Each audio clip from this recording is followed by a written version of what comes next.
सो हम थ्योरीज कर रहे थे न्यूक्लियर केमिस्ट्री के अंदर, जो हमें न्यूक्लियस की स्टेबिलिटी के बारे में बता रहे थे। तो हमने कितनी थ्योरीज कर ली थी कल? हमने 2 थ्योरीज करी थी। एक तो उसके अंदर क्या थी, जो सबसे फर्स्ट की थी हमने, वो ऑड इवन थ्योरी की थी। ओके, ऑड इवन थ्योरी क्या थी वहां पे? तो अगर ऑड ही हमारे प्रोटॉन होंगे, अगर ऑड ही हमारे न्यूट्रॉन होंगे, तो वो क्या होंगे? ज्यादा स्टेबल होंगे। फिर उसके अकॉर्डिंग स्टेबिलिटी डिक्रीज हो रही थी अगर कोई ऑड इवन आ जाएगा तो। अगर इवन इवन होंगे तो ज्यादा स्टेबल होंगे, अगर उसमें कोई ऑड आएगा तो स्टेबिलिटी क्या होगी? डिक्रीज होगी। सेकंड थ्योरी हमने की थी मैजिक नंबर के बेस पे, जादुई नंबर। मैजिक नंबर क्या क्या थे? 2, 8, 20, 50, 82 एंड 126। 2, 8, 20, 50, 82 एंड 126। ओके, तो अगर इतने नंबर में कोई अगर प्रोटॉन है या फिर न्यूट्रॉन है, तो वो न्यूक्लियस क्या होगा? वो न्यूक्लियस ज्यादा स्टेबल होगा according to magic number theory, जादुई नंबर। ओके, नेक्स्ट करो, थर्ड थ्योरी करेंगे, वो करेंगे मेसोन थ्योरी। नेक्स्ट जो थर्ड थ्योरी करेंगे हम वो करेंगे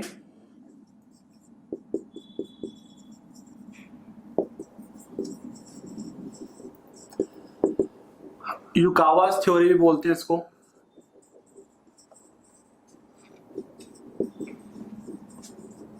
युकावास थ्योरी बोलते हैं। ओके सर, पैकिंग फ्रैक्शंस के बाद, अच्छा पैकिंग फ्रैक्शन कोई बात नहीं, पैकिंग फ्रैक्शन हम कर लेंगे। नेक्स्ट करेंगे हम मेसोन्स थ्योरी। देखो मैंने आपको पहले ही बताया था कि न्यूक्लियस के अंदर क्या होता है, न्यूक्लियस के अंदर न्यूट्रॉन और प्रोटॉन क्या होते हैं? इंटर कन्वर्टेबल होते हैं, कि जो न्यूट्रॉन है न्यूट्रॉन प्रोटॉन के अंदर कन्वर्ट हो सकता है, ऐसे ही सेम जो प्रोटॉन है प्रोटॉन भी न्यूट्रॉन के अंदर कन्वर्ट हो सकता है। उसको किसने एक्सप्लेन किया? उसको एक्सप्लेन किया मेसोन थ्योरी ने। उसको किसने एक्सप्लेन किया? उसको मेसोन थ्योरी ने उसको एक्सप्लेन किया। ठीक है, इसके अकॉर्डिंग क्या है, पहले मैं आपको बताता हूं कि इसने क्या कहा। इसने कहा कि जो न्यूट्रॉन और जो प्रोटॉन है ना, वो आपस में क्या है? वो आपस में इंटर कन्वर्टेबल है। वो आपस में क्या? इंटर कन्वर्टेबल है। कह रहे कि जब वो आपस में इंटर कन्वर्टेबल होंगे, उससे क्या होगा? उससे वहां पे फोर्सेस डेवलप होंगी। उससे क्या होगा? न्यूक्लियर फोर्स डेवलप होंगी। और जब न्यूक्लियर फोर्स डेवलप होगी तभी क्या होगी? न्यूक्लियस की फॉर्मेशन होगी, तभी न्यूक्लियस क्या होगा? हमारा ज्यादा स्टेबल होगा according to meson theory. Meson theory क्या बोलते हैं कि न्यूट्रॉन और प्रोटॉन आपस में क्या होंगे? Inter convertible. जैसे वो आपस में इंटर कन्वर्ट होंगे तो क्या होगा? वहां पे न्यूक्लियर फोर्सेस जनरेट होंगे, न्यूक्लियर फोर्सेस डेवलप होंगे। उसकी वजह से क्या होगा? जो हमारा न्यूक्लियस है, न्यूक्लियस क्या होगा? वो उसकी स्टेबिलिटी को हम एक्सप्लेन करेंगे, वो ज्यादा स्टेबल होगा। ओके, अब देखो पहले पढ़ते हैं कि मेसोन को हम बेसिकली 3 टाइप के होते हैं वो। एक तो होगा हमारा पॉजिटिव वाला, जिसके ऊपर क्या होगा? पॉजिटिव चार्ज होगा। ओके, एक होगा जिसके ऊपर नेगेटिव चार्ज होगा, और एक क्या होगा? जिसका कोई चार्ज नहीं होगा। Okay, positive charge meson, negatively और न्यूट्रल मेसोन। क्लियर है? चलो करें सो कन्वर्ट। जैसे हमारे पास कोई प्रोटॉन है, प्रोटॉन को हम कैसे लिखते हैं? 1p1 ऐसे लिखते हैं। ओके, हमें इसको न्यूट्रॉन में कन्वर्ट करना है। न्यूट्रॉन क्या हो गया हमारा? ये हो गया हमारा न्यूट्रॉन। न्यूट्रॉन क्या हो गया? न्यूट्रॉन हमारा ये हो गया। अब देखो जितना मास प्रोटॉन का उतना ही मास किसका होगा? न्यूट्रॉन का। रिपीट कर दूंगा, मैं भी लिखवाऊंगा आपको, तभी मैं रिपीट करा दूंगा। अभी देखो यहाँ पे मेसोन थ्योरी के अकॉर्डिंग क्या है कि जो प्रोटॉन और न्यूट्रॉन है वो आपस में इंटर कन्वर्टेबल है। अब हम उसको इंटर कन्वर्ट कर रहे हैं। प्रोटॉन को मैं न्यूट्रॉन में कर रहा हूँ कन्वर्ट। मास तो क्या, मास दोनों का सेम है, मास 1 यूनिट इसका 1 यूनिट इसका। ओके, जो इसका वो है चार्ज, इसके ऊपर तो 1 यूनिट है पॉजिटिव। अब न्यूट्रॉन का नेट चार्ज 0 है। ओके, तब यहाँ पे क्या आएगा? हमारा पॉजिटिव मेसोन आएगा। यहाँ पे क्या आएगा? हमारा पॉजिटिव मेसोन आएगा। ओके, तो ये हो गया जब हम प्रोटॉन को न्यूट्रॉन के अंदर कन्वर्ट करेंगे। एक तरीका तो ये है। एक तरीका क्या है? अगर हमें प्रोटॉन को न्यूट्रॉन में कन्वर्ट करना हो। एक तरीका क्या? अगर हम यहीं पे नेगेटिव मेसोन लिख दे, तब भी क्या होगा? प्रोटॉन और न्यूट्रॉन आपस में कन्वर्ट हो जाएंगे। तब भी क्या होगा? देखो 1 - 1 कितना? 0 आ जाएगा ना, और ये क्या आएगा? हमारा 1 आएगा। क्लियर? ये तो किया प्रोटॉन को न्यूट्रॉन में कन्वर्ट। नेक्स्ट करेंगे हम न्यूट्रॉन को प्रोटॉन में कन्वर्ट। सिंपल है बिल्कुल, 0 n1 1p1। ओके, तो क्या करूं मैं? यहाँ पे नेगेटिव कर दूं, यहाँ पे क्या कर दूं? यहाँ पे मैं नेगेटिव लिख दूं। ओके, एक तरीका क्या है कि 0n1 1p1। ओके, तो इस तरह से हम प्रोटॉन को क्या कर सकते हैं? प्रोटॉन को और न्यूट्रॉन को आपस में कन्वर्ट कर सकते हैं। इंटर कन्वर्टेबल है proton and neutron according to meson theory. हाँ जी, क्लियर है? ये समझ आया कैसे हुआ? हाँ, मेसोन इज मासलेस, मास नहीं होता इनका, मासलेस होते हैं। अब ये तो मासलेस ही बन गया, चार्जलेस बन गया, तो जस्ट क्या हुआ, तो फिर एनर्जी हुई, ये तो जस्ट एनर्जी हुई। देखो यहाँ पे तो चार्ज भी है, पॉजिटिव है, ये नेगेटिव, यहाँ पे तो चार्ज है ना मास है, तो ये एक एनर्जी ही हुई है एक तरह से। ओके, ऐसे लिख सकते हो, लिखना चाहो तो। मतलब क्या कहते हैं कि इस एक टाइप और की होती है, मतलब 1p1 ही है, 1p1 में ही कन्वर्ट हुआ है, कन्वर्ट तो हुआ ही नहीं, बस वो प्रोटॉन है, प्रोटॉन मिला, तो यहाँ पे इस तरह से लिखते हैं। थोड़ी सी उनकी जो एनर्जी है ना, एनर्जी चेंज होगी, प्रोटॉन की क्या होगी, एनर्जी चेंज होगी, तो ये यहाँ पे एनर्जी निकलेगी। तो न्यूट्रल की हम इस तरह से करते हैं। ओके, हाँ जी, क्लियर है? फटाफट बताओ, चलो इसके अंदर लिखो, फटाफट लिखो। इन nucleus a force exist, in nucleus a force exists called nuclear force. In nucleus a force exists called nuclear force which is responsible for the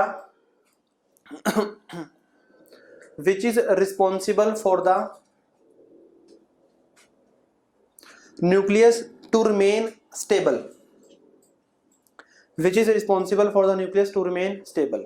okay, ये हमें पता है कि न्यूक्लियर फोर्स होती है एक, उसी की वजह से जो हमारा न्यूक्लियस होता है, न्यूक्लियस क्या होता है, वो हमारा स्टेबल होता है। Okay, according to meson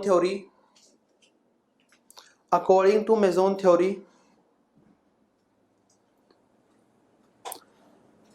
proton and neutrons are interconvertible with each other. According to meson theory, protons and neutrons are interconvertible with each other.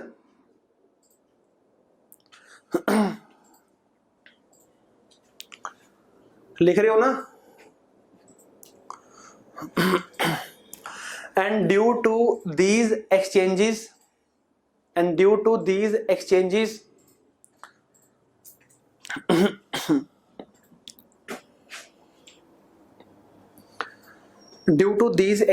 nucleus force developed,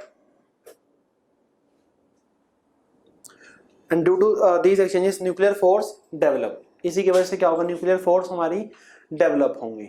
okay, आपने पढ़ा है क्या सर जी?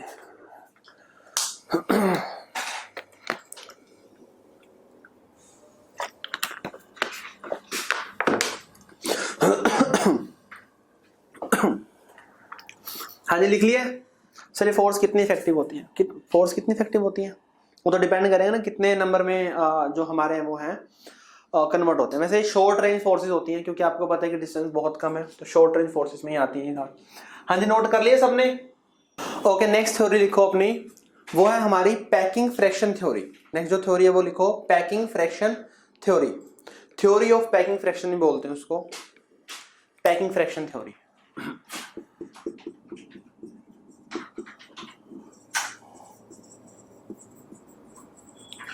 Packing fraction theory. हाँ जी, कल of तो नहीं है ना?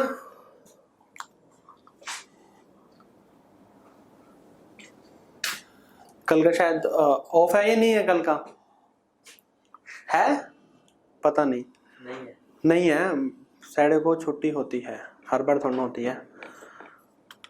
ठीक है, अगर डाउट क्लास हुई तो डाउट क्लास नहीं लगेगी, अपने न्यूक्लियर हम कंप्लीट करेंगे कल क्लास लगेगी आपकी। नेशनल हॉलीडे तो कोई बात नहीं, वो तो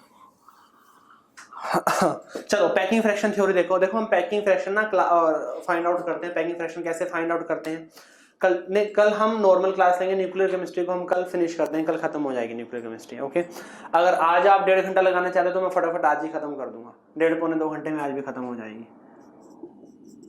देखो पैकिंग फ्रैक्शन क्या होता है हमारा।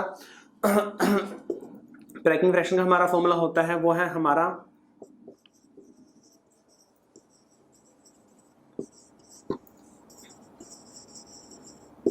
एक्चुअल मास टाइम्स पर 4 अपॉन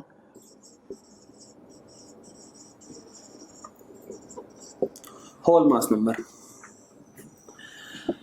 ये हमारा पैकिंग फ्रैक्शन का सर इंडिपेंडेंस डे है, तो फिर क्या हो गया, इंडिपेंडेंस डे है तो भाई पढ़ते नहीं क्या इंडिपेंडेंस डे पे?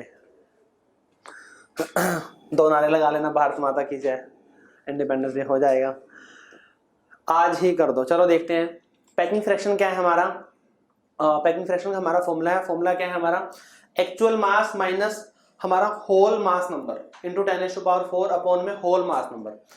देखो जैसे हम हाइड्रोजन है, हाइड्रोजन का हमें पता है कि होल मास नंबर कितना आता है, हम हाइड्रोजन का 1 लेते हैं मास नंबर, हाइड्रोजन का मास नंबर कितना लेते हैं हम 1 लेते हैं। ओके, एक्चुअल मास का जैसे हाइड्रोजन का एक्चुअल मास कितना होगा, जैसे 1.078 इतना राउंड होता है, ये हो गया इसका एक्चुअल मास, ये क्या हो गया एक्चुअल मास हो गया 1.078। ठीक है, अब हम लेते कितना है, हम लेते तो 1 है तो -1, इस तरह से करना है। ओके, होल मास नंबर जो जनरली हम यूज करते हैं होल नंबर में जो हम यूज लेते हैं, जैसे हाइड्रोजन का 1 ले लिया हमने, हाँ 1.008 तो वही आ गया ना, 78 आ गया तो 00, हाँ 007 आता होगा फिर यहाँ पे 78 ऐसे होता है, तो फिर उसको हम यहाँ पे 8 ले लेते हैं, फिर यहाँ पे 0 लेके 8 ले लो इस तरह से। ओके, तो ये तो होगा हमारा एक्चुअल मास। एक्चुअल मास जितना भी एक्चुअल मास होता है माइनस में क्या करेंगे, होल मास नंबर करेंगे, और अपॉन में क्या आ जाएगा फिर वो होल मास नंबर आ जाएगा। ओके, इनटू में क्या कर देंगे 10⁴ कर देंगे। तो यहां से हम क्या निकालेंगे, पैकिंग फ्रैक्शन निकालेंगे। यहां से क्या निकालेंगे, पैकिंग फ्रैक्शन। अब देखो जब पैकिंग फ्रैक्शन निकालेंगे तो पैकिंग फ्रैक्शन थ्योरी ने क्या बोला कि, पैकिंग फ्रैक्शन थ्योरी ने ये बोला कि अगर जिसका भी पैकिंग फ्रैक्शन नेगेटिव आएगा, जिसका पैकिंग फ्रैक्शन क्या आएगा, नेगेटिव आएगा, वो क्या होंगे, वो स्टेबल न्यूक्लियाई होंगे। जिसका पैकिंग फ्रैक्शन नेगेटिव आएगा वो क्या होंगे, स्टेबल न्यूक्लियाई होंगे, और जिसका पैकिंग फ्रैक्शन पॉजिटिव आएगा वो क्या होंगे, वो अनस्टेबल न्यूक्लियाई होंगे। जिसका पैकिंग फ्रैक्शन पॉजिटिव आएगा वो क्या होंगे, वो अनस्टेबल न्यूक्लियाई होंगे। ओके, होल मास जो हम लेते हैं, जैसे हम हाइड्रोजन का 1 कंसीडर करके चलते हैं, तो 1 क्या हो गया, उसका होल मास नंबर हो गया। ओके, फॉर्मूले में इतना ज्यादा कोई कभी आज तक क्वेश्चन तो खैर नहीं आया फॉर्मूला बेस, थोड़ा सा बस आपको इसके ना पॉइंट्स याद करने होते हैं। देखो जब पैकिंग फ्रैक्शन का जो ग्राफ है, ग्राफ क्या है उसका, यहाँ पे तो हम लेंगे उसका मास नंबर। ओके, और यहाँ पे क्या आएगा, यहाँ पे उसका पैकिंग फ्रैक्शन आएगा, यहाँ पे क्या आएगा, पैकिंग फ्रैक्शन आएगा। ये पैकिंग फ्रैक्शन हो गया हमारा 0, ये पैकिंग फ्रैक्शन क्या हो गया, मैंने 0 मान लिया। ओके, चलो ये हो गया पैकिंग फ्रैक्शन नेगेटिव में, और ये पैकिंग फ्रैक्शन हो गया पॉजिटिव में। ये पैकिंग फ्रैक्शन नेगेटिव में हो गया, ये पैकिंग फ्रैक्शन क्या हो गया, ऊपर पॉजिटिव में हो गया। ओके, तो जब इसका ग्राफ ड्रॉ किया गया पैकिंग फ्रैक्शन का वर्सेस मास नंबर, तो ग्राफ कैसा आया, वो ग्राफ ऐसा आया। जब पैकिंग फ्रैक्शन का ग्राफ ड्रॉ किया तो ग्राफ उसका ऐसा आया। ओके, जो ये है, जो पैकिंग फ्रैक्शन होता है कार्बन का,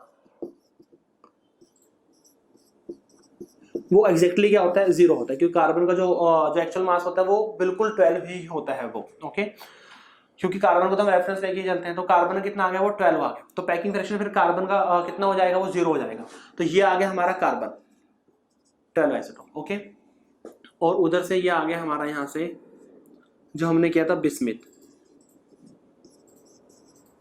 ये आगे बिस्मिथ। कार्बन का 0 होता है, इसका भी 0 होता है। देखो अब ना पैकिंग फ्रैक्शन की थोड़ी सी लिमिटेशन है। लिमिटेशन क्या है, पैकिंग फ्रैक्शन ये बोला कि जिसका पैकिंग फ्रैक्शन नेगेटिव होगा वो स्टेबल न्यूक्लियाई होंगे, जिनका पैकिंग फ्रैक्शन पॉजिटिव होगा वो क्या होंगे, अनस्टेबल होंगे। ओके, चलो जिसका पैकिंग फ्रैक्शन नेगेटिव है, ये सारे के सारे क्या है, स्टेबल है। कार्बन से लेके बिस्मिथ तक सारे के सारे क्या है, स्टेबल है। ओके, अब देखो जो कार्बन से पहले हैं, जो कार्बन से क्या, जो कार्बन से पहले वाले हैं, उनका पैकिंग फ्रैक्शन पॉजिटिव आ रहा है, बट स्टेबल तो वो भी है, स्टेबल तो क्या स्टेबल होगा। तो ये थोड़ी सी इसकी लिमिटेशन है पैकिंग फ्रैक्शन की।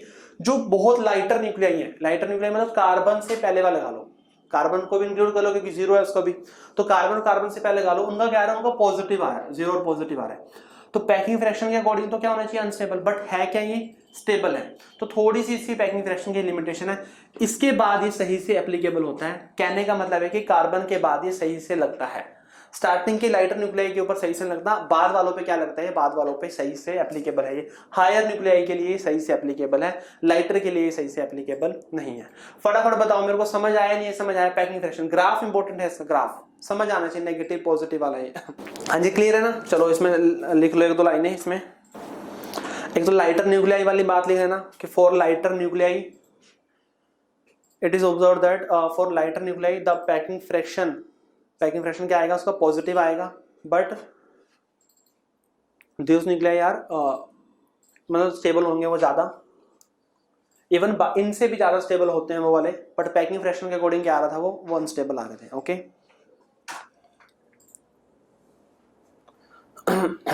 हाँ जी क्लियर है, कर लिया नोट सबने, लिमिटेशन करके लिख लेना ऐसे, it is not applicable for lighter nuclei up to carbon पे सही से एप्लीकेबल नहीं होता।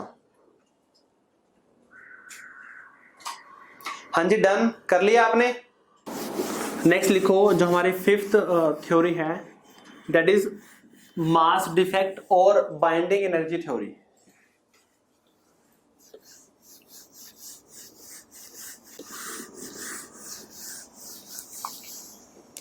मास डिफेक्ट और बाइंडिंग एनर्जी थ्योरी, ये थ्योरी इंपॉर्टेंट है।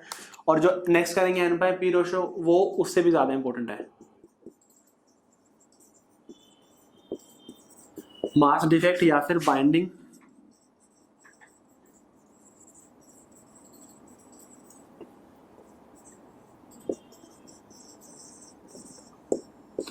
Binding energy theory. ओके सुनो, पहले बात को समझो कि बाइंडिंग एनर्जी थ्योरी और मास डिफेक्ट जो थ्योरी है वो क्या कह रही है।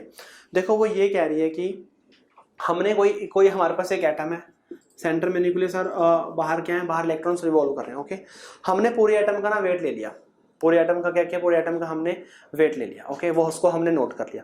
फिर हमने क्या किया, फिर हमने देखा उसके अंदर कि उसके अंदर नंबर ऑफ प्रोटॉन्स कितने हैं, नंबर ऑफ न्यूट्रॉन्स कितने हैं और नंबर ऑफ इलेक्ट्रॉन्स कितने हैं। पहले हमने पूरे एटम का ले लिया, फिर हमने देखा उसके अंदर प्रोटॉन कितने, उसके अंदर न्यूट्रॉन कितने और उसके अंदर इलेक्ट्रॉन्स कितने हैं। फिर हमने ना उनका अलग अलग से मास लिया, उसका क्या लिया, उसका हमने अलग अलग से मास लिया। ओके, एक तो हमने पूरे का कंबाइन करके लिया, ये तो हमने मान लिया कि एक्चुअल है। ओके, फिर हमने क्या किया, अलग अलग से मास लिया। तो देखा कि हमने जब हमने पूरे का जो मास लिया था ना, पूरे का मास कम आ रहा था जो हमने जब अलग अलग का मास हमने कैलकुलेट किया। जब हमने पूरे का होल का मास लिया था, एक्चुअल मास मान लो उसको, वो मास क्या आ रहा था, वो मास कम आ रहा था जब हमने इसको अलग अलग के मास लिया। हमने प्रोटॉन को अलग लिया, जैसे उसके अंदर लेट्स से कि हम कार्बन की बात करें तो 6 12 है, तो उसके अंदर प्रोटॉन कितने हैं, 6 है, न्यूट्रॉन कितने हैं, 6 है, इलेक्ट्रॉन कितने हैं, वो भी 6 है। ओके, तो हमने एक प्रोटॉन का मास हमें पता है, उसको हमने 6 से मल्टीप्लाई कर लिया। एक न्यूट्रॉन का मास हमें पता है, हमने उसको 6 से मल्टीप्लाई किया। इलेक्ट्रॉन का पता है, उसको हमने 6 से मल्टीप्लाई किया और सबको क्या कर दिया, सबको हमने ऐड कर दिया। तो जो ये हमने अलग अलग का मास है ना, ये मास ज्यादा आ रहा है, ये मास क्या आ रहा है, ये मास ज्यादा आ रहा है। और जब हमने पूरे कार्बन के एक एटम का मास किया, वो मास क्या आ रहा है, वो मास कम आ रहा है, वो मास क्या आ रहा है, वो मास कम आ रहा है। तो जब हमने ऐसा किया तो देखा था अभी वहां से दोनों का डिफरेंस होगा ना, दोनों का डिफरेंस, उसी को हम क्या बोलेंगे, उसी को हम मास डिफेक्ट बोलेंगे।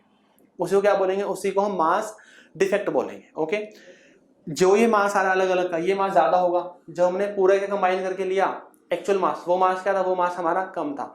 दोनों का जो डिफरेंस होगा, डिफरेंस ही क्या होगा, हमारा मास डिफेक्ट होगा। डिफरेंस ही क्या होगा, डिफरेंस ही हमारा मास डिफेक्ट होगा। हाँ जी, कोई दिक्कत नहीं है। तो दोनों का डिफरेंस ही क्या होगा, मास डिफेक्ट होगा। हाँ जी, बात समझ आई है? इतना मास डिफेक्ट समझ आया नहीं आया? फिर मैं बाइंडिंग एनर्जी समझाता हूँ आपको। मास डिफेक्ट समझ आया नहीं आया? समझ आ गया ना? हमने अलग अलग का लिया, अलग अलग इलेक्ट्रॉन प्रोटॉन न्यूट्रॉन का मास ऐड किया, तो वो मास क्या आ रहा था, वो मास हमारा ज्यादा आ रहा था। जब हमने पूरे का कम लिया कलेक्टिवली, वो मास क्या आ रहा था, वो मास कम आ रहा था। अच्छा, तो फिर मास डिफेक्ट तो आपको पता है। अब बाइंडिंग एनर्जी क्या होता है? देखो, हमें पता है कि according to Einstein E is equal to delta m c square, की जो एनर्जी है हमारी, वो मास के अंदर इंटरकन्वर्टेबल है।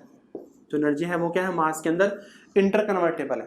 तो कह रहे हैं कि जो ये एक्स्ट्रा मास है ना, जो ये हमारा मास डिफेक्ट है, कह रहे हैं कि जो ये एक्स्ट्रा मास है वो क्या हो गया, वो एनर्जी में कन्वर्ट हो गया। कौन सी एनर्जी में कन्वर्ट हो गया, वो बाइंडिंग एनर्जी में कन्वर्ट हो गया। मतलब उस मास ने, जो मास है वो एनर्जी में कन्वर्ट हुआ और वो एनर्जी यूज हुई है प्रोटॉन को और न्यूट्रॉन को एक कलेक्टिव करने में, उसको पास पास करने में, न्यूक्लियस की फॉर्मेशन के अंदर वो एनर्जी क्या हुई है, एनर्जी वो यूज हुई है। जो मास था, जितना भी मास था, वो मास, उस मास से क्या बना, एनर्जी बना।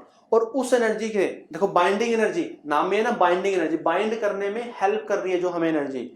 और वही जो हमारी एनर्जी होगी वो न्यूक्लियस की फॉर्मेशन में क्या करेगी, वो हेल्प करेगी। उसी की वजह से न्यूक्लियस क्या हो रहा है, न्यूक्लियस स्टेबल हो रहा है। जितना ज्यादा डिफरेंस होगा उतना ज्यादा मास डिफेक्ट होगा, और जितना ज्यादा मास डिफेक्ट होगा उतनी ज्यादा बाइंडिंग एनर्जी होगी, और जितनी ज्यादा बाइंडिंग एनर्जी होगी उतना ही न्यूक्लियस हमारा क्या होगा, ज्यादा स्टेबल होगा। उतना ही न्यूक्लियस क्या होगा, न्यूक्लियस हमारा ज्यादा स्टेबल होगा। बस यही सिंपल सी फंडा है और आपने याद रखना है। हाँ जी, बताओ समझ आया नहीं आया? फिर मैं इसमें लिखवाता हूँ, इंपॉर्टेंट है ये बाइंडिंग एनर्जी। समझ आया या नहीं आया? चलो लिखो, इसके अंदर पहले लिखो, इट इज ऑब्जर्व्ड दैट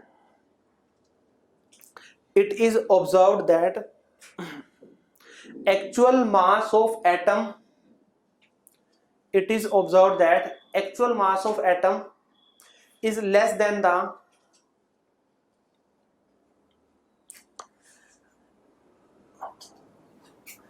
क्या लिखा था, क्या था, दोबारा करना comment. It is observe that actual mass of atom is less than the sum of masses of electron, proton and neutron, sum of masses of electron, proton and neutron. This is called mass defect. This is called mass defect. उसको हम क्या बोलेंगे, उसको mass defect बोलेंगे। Okay, तो पहले मैं आपको मास डिफेक्ट बता देता हूँ कि कैसे निकालते हैं हम। लेट्स से कि कोई भी हमारे पास एक x एलिमेंट है, z उसका एटॉमिक नंबर है, a क्या है, a उसका मास नंबर है। z कोई एलिमेंट है, a उसका क्या है, a उसका z क्या है हमारा एटॉमिक नंबर है, और a क्या है, a हमारा मास नंबर। क्या लिख रहे हो? हाँ तो डिफरेंस करके लिख लो ना वो तो, ठीक है। अब देखो हमें इसका मास निकालना है, हमें इसका ना इंडिविजुअल का मास निकालना है। हमें पता है कि नंबर ऑफ प्रोटॉन कितने हैं इसके अंदर, z है, न्यूट्रल है तो नंबर ऑफ इलेक्ट्रॉन कितने हैं वो भी z है, और न्यूट्रॉन कितने होंगे हमारे, a माइनस z होंगे। ओके, तो मेरे को मास डिफेक्ट निकालना है डेल्टा m, तो वो मैं कैसे निकालूंगा, वो मेरे को पता है कि जैसे प्रोटॉन है, प्रोटॉन कितने हैं, z है, हर एक प्रोटॉन का मास mp लिख दिया मैंने। देखो mp है एक प्रोटॉन का मास, और नंबर ऑफ प्रोटॉन कितने हैं, z, तो सारे के सारे का आ गया। मैं भी दोबारा बता दूंगा, कोई बात नहीं, अभी दोबारा करेंगे इसको। एक अभी जो मैं करा रहा हूं उसको देखो, एक प्रोटॉन का मास है m, कितने प्रोटॉन है, z है, तो z इंटू mp हो गया। ओके चलो अब न्यूट्रॉन का करते हैं। न्यूट्रॉन कितने हमारे पास, a माइनस z है, m ऑफ n, तो ये सारे के सारे न्यूट्रॉन का मास आ गया। एक न्यूट्रॉन का मास mn, और कितने हैं, a माइनस z है। ओके, ऐसे हम इलेक्ट्रॉन कितने हैं, z और m ऑफ इलेक्ट्रॉन, तो ये अलग अलग का मास आ गया। ये क्या आ गया, सबका मैंने प्रोटॉन का ले लिया, न्यूट्रॉन का ले लिया, और इलेक्ट्रॉन का, सबका अलग अलग का ले लिया। मैंने सबको क्या कर दिया, ऐड कर दिया। जब मैंने सबको ऐड किया और उसमें से मैंने माइनस किया एक्चुअल मास, जो कलेक्टिवली को मैं बोल रहा हूँ, मैं एक्चुअल बोल रहा हूँ, कलेक्टिवली है उसको मैं एक्चुअल बोल रहा हूँ, उसको मैंने क्या किया, m ऑफ एक्चुअल उसमें से क्या कर दिया, सब्ट्रैक्ट कर दिया। ओके, यहीं से क्या आएगा, यहीं से मेरा डेल्टा m आ गया, दैट इज मास डिफेक्ट। यहीं से क्या आ गया, यहीं से हमारा मास डिफेक्ट आ गया। ओके, हाँ जी क्लियर है, मास डिफेक्ट तो क्लियर है ना। मास डिफेक्ट में ये एक बात समझ आई नहीं आई, सिंपल ही है ये तो।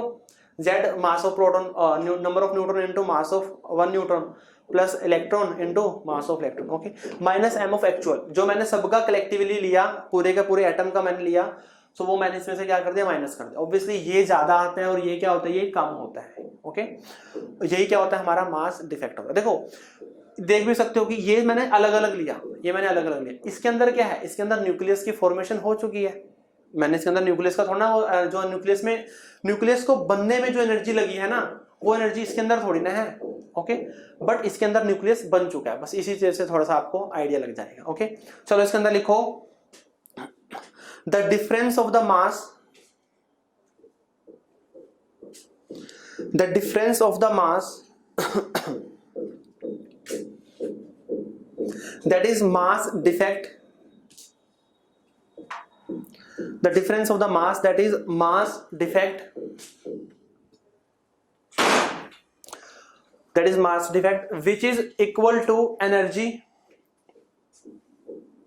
which is equal to energy, and this energy is used and this energy is used in the formation of nucleus, and this energy is used in the formation of nucleus, called binding energy, and this energy is used in the formation of nucleus called binding energy। इसी को हम क्या बोलते हैं, इसी को हम binding energy बोलते हैं।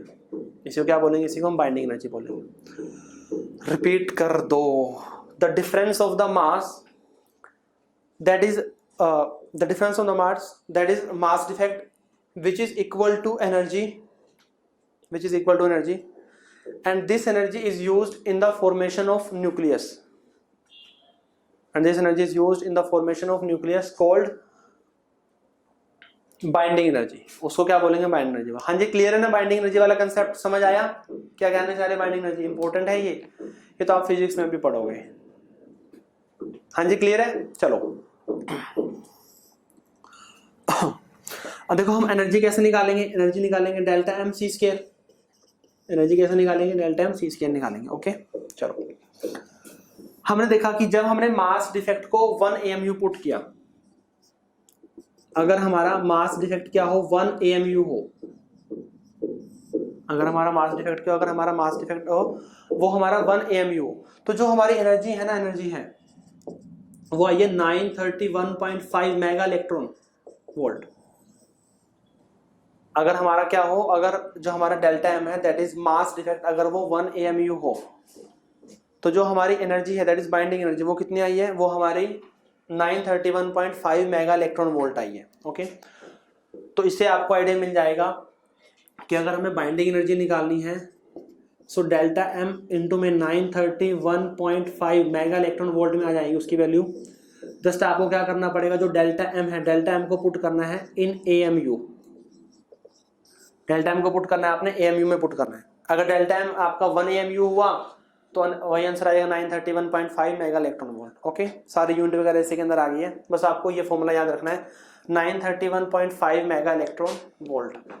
डेल्टा एम की वैल्यू किसमें पुट करोगे, डेल्टा एम की वैल्यू पुट करोगे आप इसमें AMU में।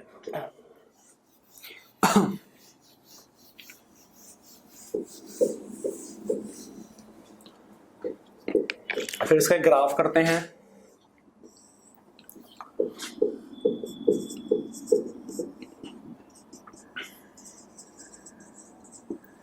ओके, देखो जब इसका ग्राफ बनाया तो ग्राफ बनाने पे क्या हुआ,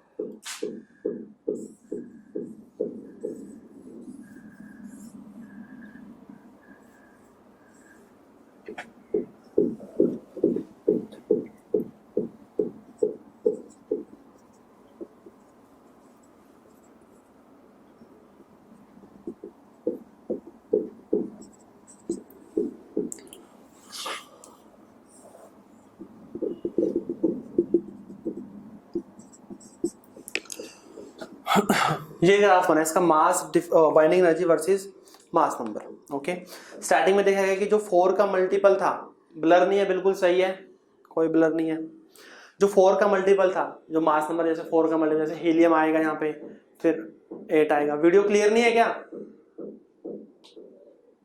ब्लर है?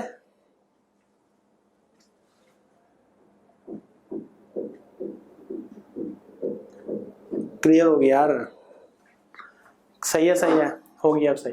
जो 4 का मल्टीपल होगा, जैसे यहाँ पे हीलियम आएगा, जो यहाँ पे जिसका मास नंबर 8 होगा, 12 होगा, 16 होगा, 20 होगा, 24, वो पीक पे आ रहे थे बाइंडिंग एनर्जी में। क्या उनकी बाइंडिंग एनर्जी क्या थी, उनकी बाइंडिंग एनर्जी ज्यादा थी, वो ज्यादा स्टेबल भी थे। ओके, उसके बाद क्या हुआ, 24 से लेके 25 आ गए, 25 से 125 जो बाइंडिंग एनर्जी रहती है वो ऑलमोस्ट क्या रहती है, ऑलमोस्ट कॉन्स्टेंट रहती है, ऑलमोस्ट क्या रहेगी, कॉन्स्टेंट रहेगी। स्टार्टिंग में बढ़ेगी, स्टार्टिंग में कैसे बढ़ेगी, जो 4 का मल्टीपल है, जिनका मास नंबर 4 का मल्टीपल है, उसमें वैल्यू क्या होगी, इंक्रीज होगी, उनकी पीक पे आएगी। ओके, बाद में 25 to 125 क्या रहेगी, कांस्टेंट रहेगी। देन उसके बाद क्या हो जाएगी, फिर डिक्रीज हो जाएगी। उसके बाद क्या होगा, उसके बाद वो डिक्रीज हो जाएगी। ओके, तो अगर कभी जो ये वाले एलिमेंट्स है, ये वाले एलिमेंट्स भी, ये वाले जो न्यूक्लियाई है वो भी इसमें कन्वर्ट होना चाहते हैं, और जो ये न्यूक्लियाई है वो भी इधर आना चाहते हैं, मतलब जो इस रीजन है इस रीजन में आना चाहते हैं सारे।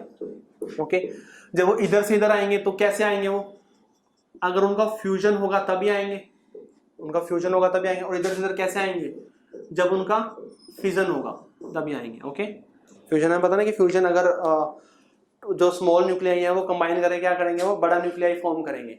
छोटे न्यूक्लियाई है जो वो कंबाइन करेंगे, क्या करेंगे, बड़ा न्यूक्लियाई फॉर्म करेंगे, और वो इसके बीच में लाई करेगा। ओके, ये वाले इधर आएंगे, कैसे आएंगे, ये वाले इधर फ्यूजन होगा उनका, जो बड़े न्यूक्लियाई है वो डीके होकर उनका स्मॉलर न्यूक्लियाई के अंदर वो कन्वर्ट हो जाएंगे। तो इधर से इधर आएंगे फ्यूजन के थ्रू, इधर से इधर आएंगे फ्यूजन के थ्रू। ओके, हाँ जी, क्लियर है, फटाफट बताओ मेरे को। हाँ जी, क्लियर है नहीं क्लियर, फटाफट बताओ।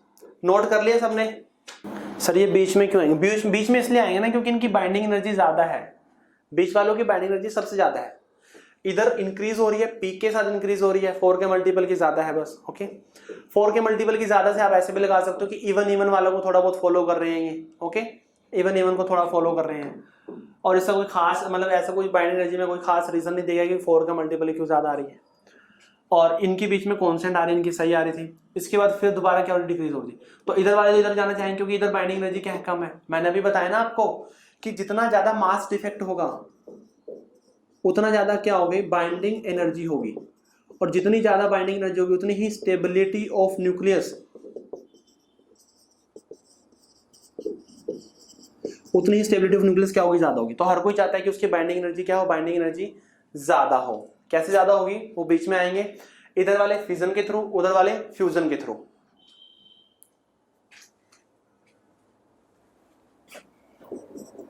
रिएक्टेंट से प्रोडक्ट अगर हमें निकालनी है, बाइंडिंग एनर्जी, ऐसे रिलीज एनर्जी बोलते हैं, रिलीज एनर्जी लिख लेना चाहो,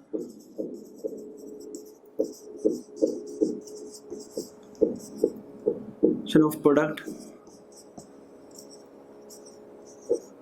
रिएक्टेंट, प्रोडक्ट माइनस रिएक्टेंट की एनर्जी को क्या करोगे आप, सब्ट्रैक्ट कर दोगे तो आपके पास क्या आ जाएगी, एनर्जी रिलीज आ जाएगी। ओके, बाइंडिंग एनर्जी लिख लो यहाँ पे, आप बाइंडिंग एनर्जी प्रोडक्ट की निकालोगे, प्रोडक्ट माइनस रिएक्टेंट करना है तो आपके पास एनर्जी रिलीज आ जाएगी वहां पे। ओके, प्रोडक्ट माइनस रिएक्टेंट करोगे तो क्या आएगी, वो एनर्जी रिलीज आ जाएगी। क्लियर है? क्वेश्चन दो इसके बेस पे, क्वेश्चन करके दिखाओ इस पे। चलो क्वेश्चन दे रहा हूं मैं, घर से कर लेना ये। देखो बाइंडिंग एनर्जी पर न्यूक्लियन आप देख लो एक बार, जैसे मैंने आपको बताया ना एनर्जी क्या होती है, बाइंडिंग एनर्जी हमारी क्या आएगी, delta m c square, delta m c square. Okay, अब देखो जो ये बाइंडिंग एनर्जी तो हमारी सारे के सारे पूरी उसके न्यूक्लियाई की, सारी की सारी क्या है, पूरी न्यूक्लियाई की। अगर हम उसके हमें उसको पर न्यूक्लियन कैलकुलेट करना है, अगर हमें बाइंडिंग एनर्जी पर न्यूक्लियन निकालनी है तो हमें क्या करना पड़ेगा, हमें क्या करना पड़ेगा बताओ, बाइंडिंग एनर्जी पर न्यूक्लियन वो क्या होगी हमारे delta m c square by क्या करना पड़ेगा, बाई ए करना पड़ेगा। न्यूक्लियन का मतलब तो क्या, न्यूक्लियन का मतलब है कि वहां पे न्यूट्रॉन भी आ गए और क्या आ गए, प्रोटॉन भी आ गए, तो वो तो क्या होता है, वही तो हमारा मास नंबर होता है, सम ऑफ न्यूट्रॉन्स एंड प्रोटॉन्स, वही क्या होता है, हमारा मास नंबर होता है। तो अगर हमें पर न्यूक्लियन निकालनी है तो हमें मास नंबर से क्या करना पड़ेगा, डिवाइड करना पड़ेगा। ओके, जैसे यार कार्बन की, मान लो कार्बन की जो भी बाइंडिंग एनर्जी आई है, कार्बन की जो भी बाइंडिंग एनर्जी आई है, तो ये तो सारे के सारे न्यूक्लियंस के आगे ना, सारे के सारे न्यूक्लियंस को बाइंड करने में जितनी एनर्जी लगी है सारे के आगे, हमें तो पर न्यूक्लियन की निकालनी है, तो हम 12 से क्या करेंगे, 12 से उसको डिवाइड करेंगे। ओके, तो वैसे ही है, तो ये हमें पर की गिवन है, पर न्यूक्लियन की गिवन है हमें ये। ओके, तो उसके अकॉर्डिंग करना है आपने, कुछ नहीं है, सेमी थर्मो के अंदर ऐसे ही क्वेश्चन करते थे, वही है ये। हाँ जी, कर लोगे फटाफट, बताओ, नोट करो इसको।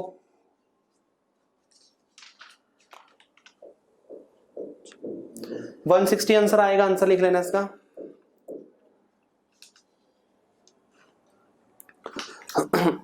वन 160 आंसर आ जाएगा इसका।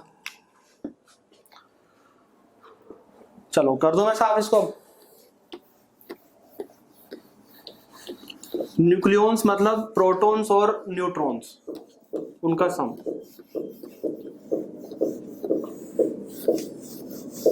प्रोटॉन्स और न्यूट्रॉन्स का सम। हाँ जी, डन कर लिया सबने नोट।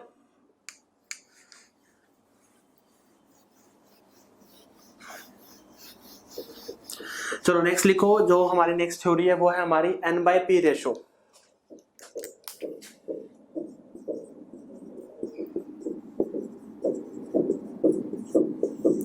N/P रेशो, देखो N/P रेशो क्या है, आंसर 160 आएगा आपका, 160 मेगा इलेक्ट्रॉन वोल्ट।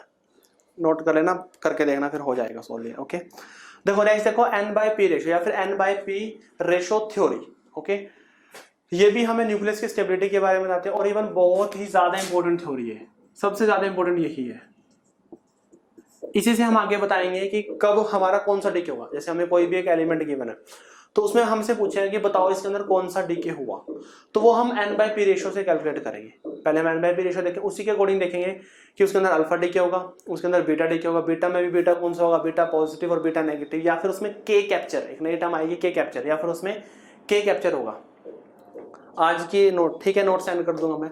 देखो सुनो, N/P रेशो पहले होता क्या है, पहले इसको समझो। N क्या हमारे नंबर ऑफ न्यूट्रॉन्स, P क्या है, P हमारे नंबर ऑफ प्रोटॉन्स है। N हमारे नंबर ऑफ न्यूट्रॉन्स, P क्या है, P हमारे नंबर ऑफ प्रोटॉन्स है। ओके, तो कोई भी एलिमेंट है, कोई भी न्यूक्लियाई है, उसके अंदर हम नंबर ऑफ न्यूट्रॉन्स और नंबर ऑफ प्रोटॉन्स का क्या करेंगे, उनका हम रेशो लेंगे। नंबर ऑफ न्यूट्रॉन्स और नंबर ऑफ प्रोटॉन्स का क्या करेंगे, उनका हम रेशो लेंगे। ओके, तो ऐसा देखा गया कि for lighter nuclei, for lighter nuclei हमने रेशो लिया लाइटर न्यूक्लियाई का। लाइटर न्यूक्लियाई कहां तक, up to calcium. Lighter nuclei कहां तक, कैल्शियम तक। तो हम देखें कि जो हमारा N/P रेशो है, N/P रेशो वो अप्रोक्स 1 आ रहा है, किसी केस में तो बिल्कुल एग्जैक्टली 1 आ रहा है, और किसी केस में क्या आ रहा है अप्रोक्स, मतलब 1 के आसपास आ रहा है, 1 ही आ रहा है वो बस। ओके, जो लाइटर न्यूक्लियाई है 1 से लेके हमारा 20 तक, दैट इज कैल्शियम तक, कितना आ रहा है N/P रेशियो उनका 1 आ रहा है। ओके चलो, ये तो हमारा लाइटर न्यूक्लियाई था। ओके, फिर हमने देखा कि जो हमारा हायर न्यूक्लियाई, जैसे हमने अगर बिस्मिथ का कैलकुलेट किया तो इसका जब आप निकालोगे N/P रेशो, जैसे N/P रेशो निकालोगे, N क्या हमारे नंबर ऑफ न्यूट्रॉन, कितने निकलेंगे यहाँ से 209 माइनस 83 अपॉन में प्रोटॉन कितने हैं वो 83 है। ओके, इसको सोल्व करना, सोल्व करने के बाद इसके बाद जो वैल्यू आएगी वो आएगी 1.52, वो क्या आएगी 1.52 आएगी। ओके, तो जो बिस्मिथ है उसका देखा, बिस्मिथ हमें बताना कि last stable non radio active लगा लो हमारा न्यूक्लियाई है वो। ओके, इसके बाद क्या होंगे, सारे के सारे रेडियो एक्टिव होंगे। इसका कितना आया N/P रेशो 1.52 आया। ओके, तो हमने जनरलाइज कर दिया कि 1 बढ़ा रहे हैं तो वैल्यूज क्या हो रही है, बढ़ रही है, बढ़ा रहे हैं तो वैल्यूज क्या हो रही है, बढ़ रही है। कहने का मतलब है कि जो हमारा N/P रेशो है, N/P रेशो वो क्या होगा, वो हमारा 1 और 1.52 के बीच में क्या करेगा, लाई करेगा। जो हमारा N/P रेशो 1 और 1.52 के बीच में क्या करेगा, लाई करेगा। तो अगर इनके बीच में लाई करा तो हमने इसको बोल दिया कि स्टेबल न्यूक्लियाई होंगे ये क्या होंगे, ये स्टेबल न्यूक्लियाई होंगे। जब हमारा N/P रेशो 1 और 1.52 के बीच में लाई करेगा, इसके इक्वल भी हो सकता है उससे, उसके इक्वल और उससे थोड़ा कम हो सकता है। ओके, तो ये क्या होंगे, ये हमारे स्टेबल न्यूक्लियाई होंगे। ओके, जब हमारा N/P रेशो 1 से क्या हो जाएगा, 1 से कम हो जाएगा, या फिर जब हमारा N/P रेशो 1.52 से क्या होगा, ज्यादा होगा, तो ये कैटेगरी क्या होगी, अनस्टेबल न्यूक्लियाई की होगी। ये कैटेगरी कैसी होगी, अनस्टेबल न्यूक्लियाई की कैटेगरी होगी, या तो 1 से कम होगा और 1.52 से क्या होगा, ज्यादा होगा। तो ये क्या होगी, ये हमारी अनस्टेबल न्यूक्लियाई होगी। ओके, तो उसी के अकॉर्डिंग हमें इसको करना है यहाँ पे। ठीक है, तो फिर बाद में इसका ग्राफ ड्रॉ किया, तो ग्राफ ड्रॉ करने पे ग्राफ कैसा आया, यहाँ पे हमारे नंबर ऑफ न्यूट्रॉन है, यहाँ पे क्या नंबर ऑफ प्रोटॉन है।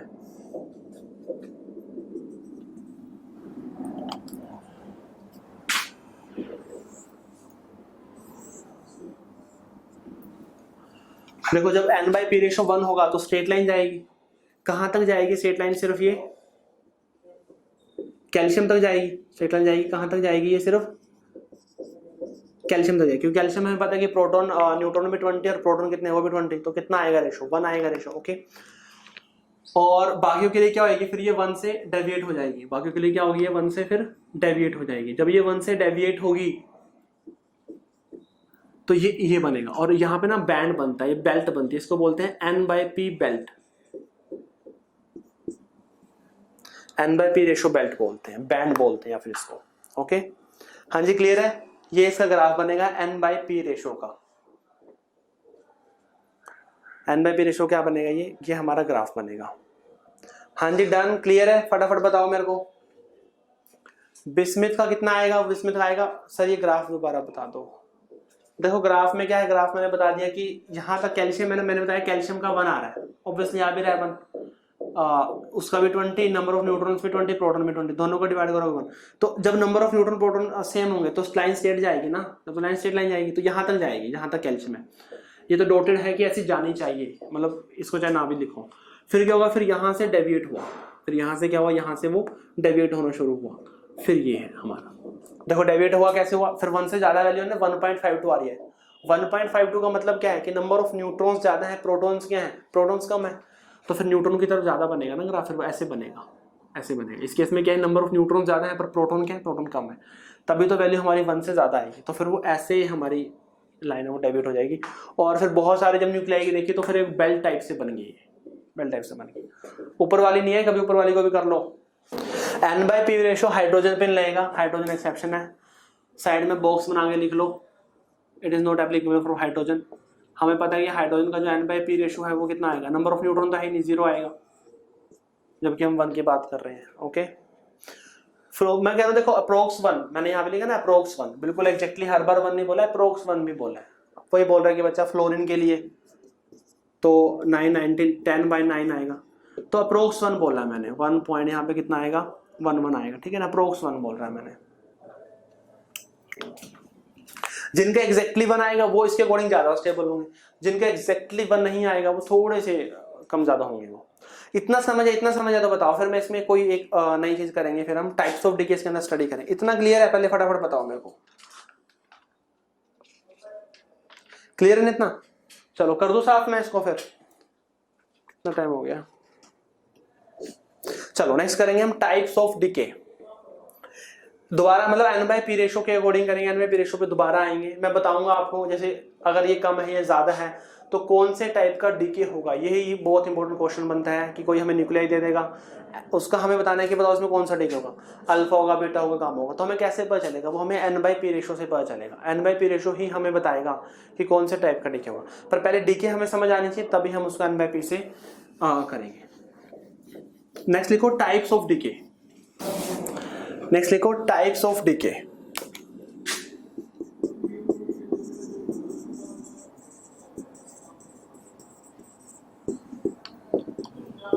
सबसे पहले क्वेश्चन हमें पता है कि पहले हम पढ़ेंगे अल्फा डीके। ये हमें ऑलरेडी पता भी है, अब इसमें थोड़ी सी बातें और लिखनी है, इंपॉर्टेंट पॉइंट्स लिखने हैं इसमें थोड़े से। अल्फा डीके देखो हमें पता है कि अल्फा डीके क्या होता है। अल्फा डीके में हीलियम का न्यूक्लियस होता है। अल्फा डीके होता है हीलियम का न्यूक्लियस होता है। ओके, जैसे मेरे पास कोई भी एक्स एक कोई न्यूक्लियाई है, एलिमेंट है, जेड उसका एटॉमिक नंबर है और ए क्या, ए उसका मास नंबर है। एक्स से वाई में कन्वर्ट हुआ और साथ में क्या हुआ, अल्फा न्यूक्लियाई, अल्फा डीके हुआ यहाँ पे। ओके, तो बताओ यहाँ पर कितना आएगा? यहाँ पे आएगा Z-2 और यहाँ पे कितना आएगा? A-4 आएगा। यहाँ पे कितना आएगा? Z-2 और यहाँ पे क्या आएगा? A-4 आएगा। सबसे इंपॉर्टेंट बात जो हम नहीं लिखते वो ये लिखते हैं कि यहाँ पे 2 नेगेटिव चार्ज भी आएगा। यहाँ पे 2 नेगेटिव चार्ज भी आएगा। बताओ कैसे आया 2 नेगेटिव चार्ज? यहाँ पे 2 नेगेटिव चार्ज भी आएगा। आएगा ना भाई 2 नेगेटिव। देखो यहाँ पे पहले ये हमारा न्यूट्रल था, जितने हमारे प्रोटॉन भी जेड थे और इलेक्ट्रॉन क्या है, इलेक्ट्रॉन भी हमारे जेड थे। ओके, चलो यहाँ पे क्या है, यहाँ पे दो हमारे जो प्रोटॉन है, प्रोटॉन 2 चले गए हैं यहाँ पे। जब यहाँ से 2 प्रोटॉन चले गए हैं तो इलेक्ट्रॉन ज्यादा हो गए ना। इलेक्ट्रॉन क्या हो गया? इलेक्ट्रॉन अपने आप ज्यादा हो गया। लेट्स से कि यहाँ पे 10 प्रोटॉन थे, 10 इलेक्ट्रॉन थे, 10 में से 2 प्रोटॉन चले गए, तो अब इलेक्ट्रॉन तो 10 ही है पर प्रोटॉन कितने हैं? 2 है। तो फिर उसके ऊपर 2 नेगेटिव चार्ज आएगा ना। समझ आएगा नहीं आया? फटाफट बताओ, समझ आया या नहीं आया? समझ आया ना? चलो मेन ही है अल्फा डीके। जैसे अगर मैं कोई और एग्जांपल लूं, यूरेनियम का एग्जांपल ले लो, 92-238। तो यहाँ पे जैसे हमारा अल्फा डीके होगा तो यहाँ पे TH थोरियम बनेगा 90 और 234 बनेगा और यहाँ पे क्या आएगा? 2 नेगेटिव आएगा। यहाँ पे क्या आएगा? हमारा 2 नेगेटिव आएगा। ओके, तो यही क्या, यही हमारा अल्फा दिख नहीं रहा। अच्छा, क्या नहीं दिख रहा? तो अल्फा कोई बात नहीं, थोड़ा सा ये, हाँ जी अब दिख रहा है। तो मैंने वही तो लिखा अल्फा, लो जी दिख गया अब। ठीक है, तो यही क्या, यही हमारा अल्फा डीके होगा। अब इसके अंदर पॉइंट्स देखो, हाँ जो वो लिखना है वो लिखो इसके अंदर। पहली बात लिखो, this decay is observed in higher nuclei. जो अल्फा डीके होता है ना, अल्फा डीके नॉर्मल न्यूक्लियाई का नहीं होता। नॉर्मल न्यूक्लियाई जैसे 83 से ज्यादा होंगे तभी होगा, मतलब हायर न्यूक्लियाई ही अल्फा डीके क्या करते हैं? शो करते हैं। This decay is observed in higher nuclei. ये क्या होगा? ये हायर न्यूक्लियाई में ही सिर्फ ये ऑब्जर्व होगा। ओके, फर्स्ट पॉइंट तो ये था। सेकंड लिखो इसके अंदर, by this decay n by p value increases. बहुत इंपॉर्टेंट, very important. By this decay n by p value increases. n by p value क्या होगी? इंक्रीज होगी। अब निकाल के देख लो अपने आप। देखो मैं इसका n by p निकाल रहा हूं। इसके n by p क्या होगा? 238 माइनस 92 अपॉन 92, यही बनेगा। ओके, इसका निकालो n by p, 234 minus 90 upon 90। दोनों का निकाल के बताओ n by p रेशो किसका ज्यादा आ रहा है? दोनों का मेरे को निकाल के, यहाँ पे कितना आ जाएगा? 6 आएगा। दोनों का निकाल के बताओ n by p रेशो कितना आ रहा है? यहाँ पे कितना आएगा? 146 हो गया नहीं तो अपॉन 92। यहाँ पे कितना हो जाएगा फिर? ये 441 अपॉन 90। दोनों को डिवाइड करो, डिवाइड करके बताओ मेरे को n by p रेशो किसका ज्यादा आ रहा है? हाँ जी, किसका ज्यादा आ रहा है? इसका तो 1.62 आ रहा है। 92 करो 1.58।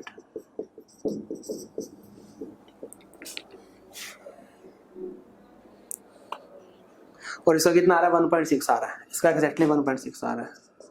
हाँ जी किया है। देखो n/p रेशियो क्या हो गया हमारा, इंक्रीज हो गया, पहले कितना था 1.58 था, अब कितना हो गया 1.6 हो गया। तो अगर कोई किसी भी न्यूक्लियाई का n/p रेशियो कम है, स्टेबल वाले से कम है, तो उस केस में क्या होगा अल्फा डीके होगा, और अल्फा डीके से क्या हो जाएगा उसका n/p रेशियो इंक्रीज हो जाएगा। हाँ जी फटाफट बताओ समझ आया या नहीं आया, समझ आया या फिर नहीं आया, आया, चलो बहुत अच्छा। चलो एक डेफिनेशन और लिखना चाहो तो लिख लो, whenever a alpha decay occur,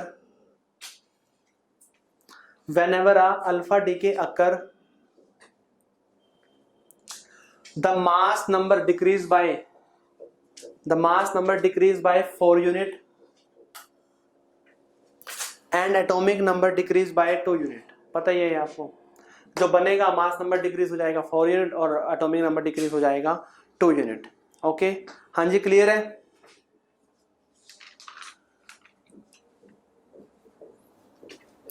और आइसोडायाफर्स की फॉर्मेशन होगी, आइसोडायाफर्स इज फॉर्म, बताओ क्या होते हैं,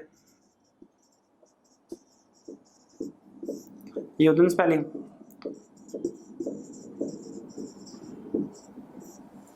आइसोडायाफर्स बताओ क्या होते हैं।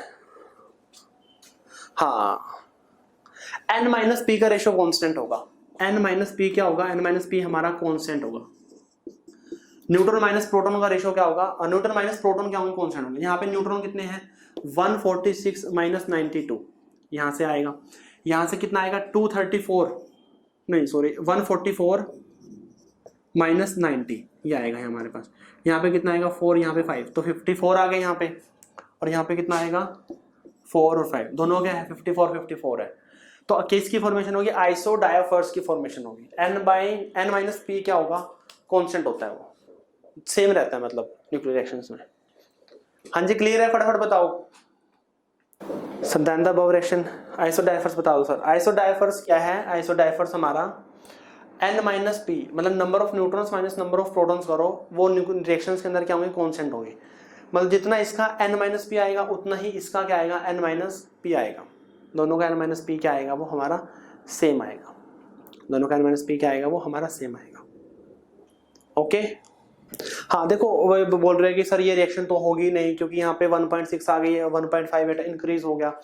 हाँ ये मतलब ये था, ये वाला बन गया अभी ज्यादा, ठीक है।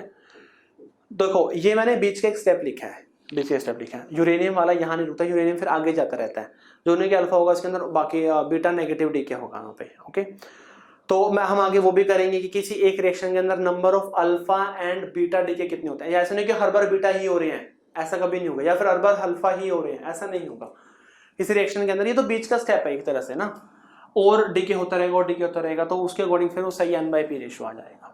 जो मैंने बीच का एक स्टेप लिखा है नॉर्मल, एक नॉर्मल वो लिख लिया, रिएक्शन लिखी है। ओके तो आगे हम करेंगे भी number of alpha and beta decay कितने होंगे किसी एक रिएक्शन के अंदर, हमें रिएक्टेंट गिवन होगा और हमें प्रोडक्ट गिवन होगा। हाँ जी क्लियर है, ये तो मैंने बीच के वो लिखा है। नेक्स्ट देखो बीटा नेगेटिव एमिशन, बीटा हमें पता है 2 टाइप के एमिशन होते हैं, beta positive and beta negative.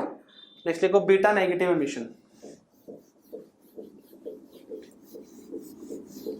Next लिखो बीटा नेगेटिव एमिशन।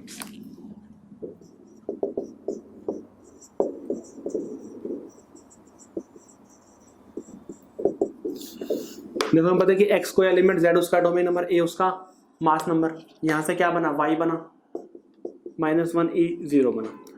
तो जब भी बीटा एमिशन होता है, बीटा एमिशन के अंदर क्या होता है कि जो हमारा मास नंबर होता है ना वो सेम रहता है, वो चेंज नहीं होता, मास नंबर चेंज नहीं होगा। ओके वो जितना है उतना ही रहेगा, क्लियर। तभी वो अल्फा डीके भी होता है, तो हर बार बीटा डीके से काम थोड़ा चल जाएगा क्योंकि मास नंबर भी तो चेंज होना चाहिए ना, अगर हमें कोई रिएक्शन गिवन है। यहाँ पे कितना आएगा, यहाँ पे हमारा Z+1 आएगा, यहाँ पे कितना आएगा Z+1 आ जाएगा। ओके Z+1 आएगा। अब बताओ यहाँ पे चार्ज कितना आएगा, यहाँ पे इसके ऊपर चार्ज कितना आएगा 0 0 क्यों आएगा, +1 आएगा, 0 क्यों आएगा, +1 आएगा ना।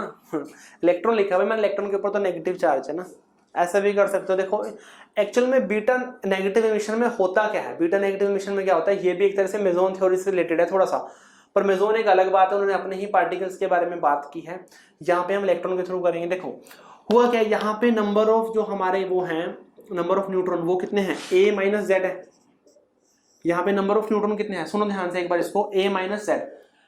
सर जेड प्लस कैसे, मैं बताऊंगा अभी इसको, प्लस वाला रुको एक बार सुनो। यहाँ पे नंबर ऑफ न्यूट्रॉन्स कितने, a माइनस जेड है। यहाँ पे नंबर ऑफ न्यूट्रॉन्स कितने हैं, a minus Z plus one, a minus Z plus one. मेरे को बताओ नंबर ऑफ न्यूट्रॉन्स ज्यादा किसमें है, नंबर ऑफ न्यूट्रॉन्स है वो ज्यादा किसमें है, नंबर ऑफ न्यूट्रॉन्स x में ज्यादा है, नंबर ऑफ न्यूट्रॉन्स किसमें ज्यादा है, x में ज्यादा है। ओके, तो इसके बीटा नेगेटिव इमिशन में एक्चुअल में पता क्या होता है, अच्छा प्रोटॉन किसमें ज्यादा है, प्रोटॉन इसके अंदर ज्यादा है। देखो प्रोटॉन इसमें ज्यादा है, इसमें ज्यादा प्लस वन है, तो प्रोटॉन इसमें ज्यादा है और न्यूट्रॉन इसमें ज्यादा। तो होता क्या है बीटा नेगेटिव इमिशन में, इन शॉर्ट एक्चुअल में क्या होता है कि जो हमारा एक न्यूट्रॉन होता है ना, एक न्यूट्रॉन वो हमारा एक प्रोटॉन के अंदर कन्वर्ट हो जाता है। जो हमारा एक न्यूट्रॉन है वो किसमें कन्वर्ट हो जाता है, प्रोटॉन के अंदर कन्वर्ट हो जाता है। यहां से एक न्यूट्रॉन कम हो गया, वो क्या बन गया, प्रोटॉन बन गया। क्या बन गया, वो प्रोटॉन बन गया।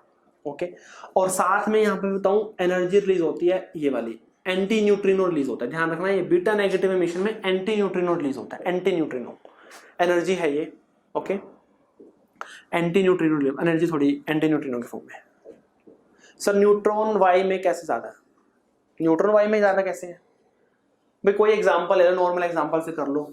चलो अब मैं कार्बन ले लेता हूँ, ये मत बोलना कि सही एग्जांपल, कार्बन ले लिया चलो हमने, ठीक है।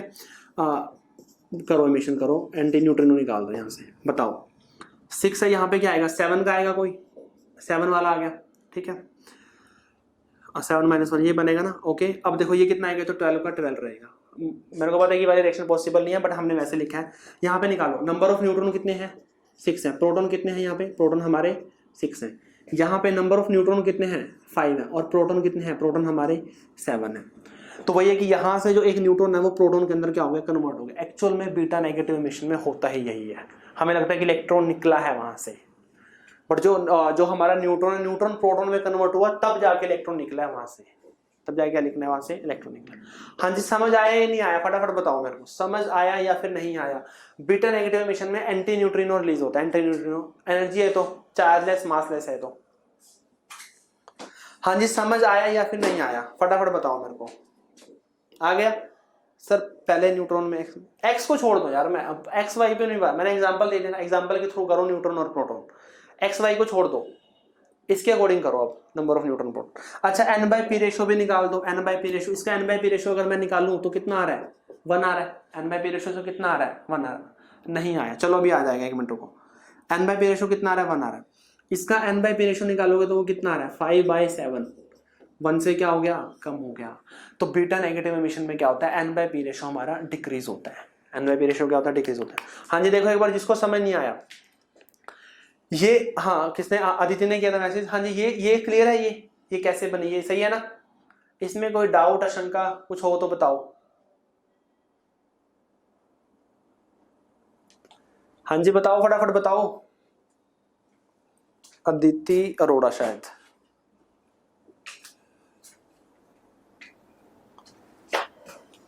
चलो वो तो गायब हो गए। डेफिनेशन लिखो फटाफट। हाँ अदिति अरोड़ा अब आ गई। हाँ ये सही है ना। तो यहाँ पे नंबर ऑफ न्यूट्रॉन कितने आ रहे हैं, 6। प्रोटॉन कितने आ रहे हैं, 6 आ रहे हैं। ओके, यहाँ पे नंबर ऑफ न्यूट्रॉन कितने आ रहे हैं, 5 आ रहे हैं। दोनों का डिफरेंस लोगे ना न्यूट्रॉन में, दोनों का डिफरेंस 5। न्यूट्रॉन प्रोटॉन कितने आ रहे हैं, 7 आ रहे हैं। तो देखो यहाँ से यहाँ पे गए तो न्यूट्रॉन एक कम हो गया, यहाँ से यहाँ गए तो एक प्रोटॉन क्या हो गया, प्रोटॉन एक इंक्रीज हो गया। तो इन शॉर्ट हुआ क्या है कि जो हमारा एक न्यूट्रॉन है वो प्रोटॉन के अंदर कन्वर्ट हो गया, जो हमारा एक न्यूट्रॉन है वो प्रोटॉन के अंदर वो कन्वर्ट हो गया। ओके, तो फटाफट लिखो इसके अंदर, in this summation, in this emission atomic number is increased by 1 unit, atomic number is increased by 1 unit and mass number remains same, and mass number remains same. Atomic number is increased by 1 unit and mass number remains same. Okay, second में लिखना, second point, n by p ratio decreases. n by p ratio क्या होगा, decrease होगा। n by p ratio decreases, n by p ratio decreases. Okay, n by p ratio decreases. Next लिखो, देखो किसकी formation होगी, फटाफट बताओ मेरे को। आइसोटोप्स, आइसोबार्स, आइसोन्यूट्रिनो, क्या था वो, आइसो डायफर्स, किसकी फॉर्मेशन होगी, आइसोबार्स की फॉर्मेशन होगी ना। हाँ लिखो, आइसो डायफर्स कैसे आएगा, हाँ जी अदिति क्या कर रहे हो? मेरे को लगता है कि आप अल्फा से बीटा पे अभी स्विच ही नहीं किया, आप अल्फा पे ही हो अभी। कैसे आएगा आइसोडाइफर्स? 6 माइनस 6 कितना आ रहा है? 0 आ रहा है। 5 माइनस 7 कहाँ आ रहा है? आइसोडाइफर्स। मास कांस्टेंट है, मास है तो फिर आइसोबार्स आएगा ना, आइसोबार। हाँ जी कर लिया, फटाफट बताओ मेरे को। डन है? चलो नेक्स्ट लिखो beta positive. Beta positive emission तो खत्म कर देंगे, डीके मतलब खत्म कर देंगे आज। फटाफट लिखो बीटा पॉजिटिव।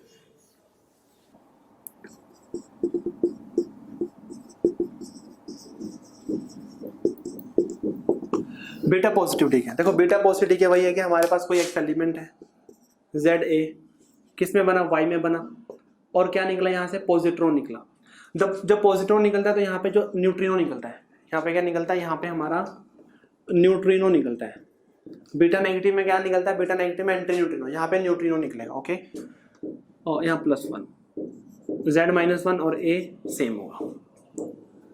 Z-1 और A क्या होगा? A हमारा सेम होगा यहाँ पे। ओके, तो ये बनेगा हमारा यहाँ पे न्यूट्रिनो, आप यहाँ से निकलेगा। न्यूट्रिनो का आपने ध्यान रखना है।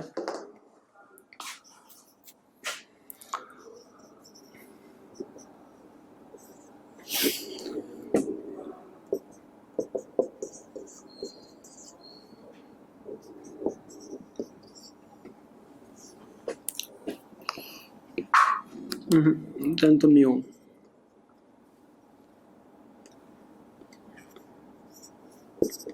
ये एग्जाम्पल कर लो फिर, ये सही हो जाएगा। हाँ जी क्लियर है? ये बनेगी ना, सोडियम 1120 से कहाँ गया? 1020 गया। ओके चलो अब निकाल के देखो इसके अंदर जो मैं बता रहा था आपको, नंबर ऑफ न्यूट्रॉन्स निकालो। इसमें कितने आएंगे? 20 माइनस 11 दैट इज 9। प्रोटॉन कितने आएंगे इसमें? 11 आएंगे। यहाँ पे न्यूट्रॉन कितने आएंगे? 10 आएंगे। प्रोटॉन कितने आएंगे? प्रोटॉन हमारे 10 आएंगे। तो अब देखो न्यूट्रॉन हमारा बढ़ गया, प्रोटॉन क्या हो गया? प्रोटॉन हमारा डिक्रीज हो गया। न्यूट्रॉन इंक्रीज हो गया, प्रोटॉन डिक्रीज हो गया। तो इन शॉर्ट जो बीटा पॉजिटिव है, बीटा पॉजिटिव के अंदर क्या होता है कि जो हमारा एक प्रोटॉन है, एक प्रोटॉन कहाँ जाता है? वो न्यूट्रॉन के अंदर कन्वर्ट हो जाता है। जो एक प्रोटॉन है, यहाँ पे न्यूट्रॉन प्रोटॉन बना था, यहाँ पे प्रोटॉन क्या बनेगा? न्यूट्रॉन बनेगा। और न्यूट्रिनो, न्यूट्रिनो का ध्यान रखना कि यहाँ पे क्या होता है? न्यूट्रिनो रिलीज होता है। न्यूट्रिनो, यहाँ पे क्या होता है? न्यूट्रिनो रिलीज होगा। हाँ जी क्लियर है? अच्छा n/p रेशो निकालना, जो n/p रेशो भी निकाल लो। n/p रेशो कितना आएगा? यहाँ पे 9/11 आएगा। 9 क्या आएगा? 11 आएगा ना यहाँ पे। और यहाँ पे क्या आ रहा है? यहाँ पे तो 10/10 आ रहा है, यहाँ पे 1 आ रहा है। तो n/p रेशो क्या हो गया? n/p रेशो इंक्रीज हो गया। 9/11 से क्या हो गया? वो 1 आ गया, इंक्रीज हो गया। अच्छा हाँ, चार्ज यहाँ पे भी लिखा था कि चार्ज, हाँ चार्ज आएगा +1 -1,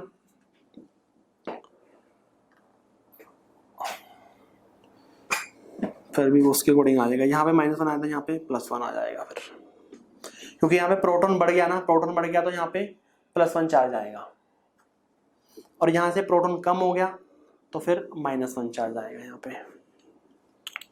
हाँ जी क्लियर है? तो n/p रेशो क्या हो रहा है? n/p रेशो हमारा इंक्रीज हो रहा है। n/p रेशो क्या हो रहा है? n/p रेशो इंक्रीज हो रहा है। ओके तो लिखो फिर इन बीटा पॉजिटिव के अंदर क्या होगा? Beta positive emission, beta positive emission के अंदर क्या होगा?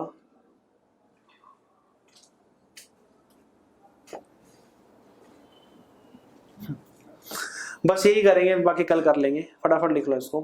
बीटा पॉजिटिव एमिशन के अंदर क्या होगा? जो हमारा atomic number decrease by 1 unit and mass number remain same. Atomic number decrease by 1 unit and mass number remain same. Isobar is formed, isobar की क्या होगी? फॉर्मेशन होगी। ओके n/p रेशो क्या होगा? n/p रेशो हमारा इंक्रीज होगा। n/p ratio क्या होगा? इंक्रीज होगा। ओके और न्यूट्रिनो रिलीज होगा, ये ध्यान रखना, न्यूट्रिनो, एंटी न्यूट्रिनो। हाँ जी बताओ।